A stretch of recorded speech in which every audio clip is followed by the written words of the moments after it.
4 الفجر بتوقيت جرينتش، 7 صباحا بتوقيت مصر، والرالي بتاع الذهب او ماراثون الذهب بدأ يهدى شوية. وصلنا ل 4000 دولار، وصلنا ل 4058 او 59 تحديدا، جابها مرتين يوم الاربعاء ويوم الخميس كأعلى نقطة وصلنا لها. انا وزملائي من التحليل الفني، مش انا بس اللي بقول، كلنا كنا قايلين ان احنا عندنا منطقة مقاومة عند 4000 و4065، ولما وصل ل 4059 تقريبا وصل للمنطقة دي. وقلت ان انا لو قعدت يومين فوق ال 4000 هفتح الطريق بعد كده لل 400 لل 4200 لل 4500.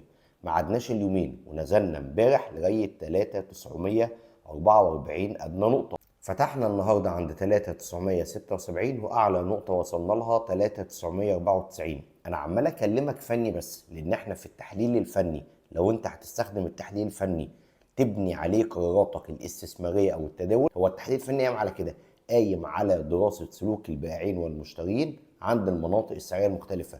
بتقعد تدرس الناس دي نفسيا هتطلع لغايه كام وهتنزل بالسعر لغايه كام. يبقى انا دلوقتي بناء على التحليل الفني اراقبه النهارده، عندي منطقه مقاومه 4000 دولار، وعندي منطقه دعم 3945. هراقب المستويين دول، وعلى مدار اليوم هحدث اي جديد فيما يخص التحليل الفني.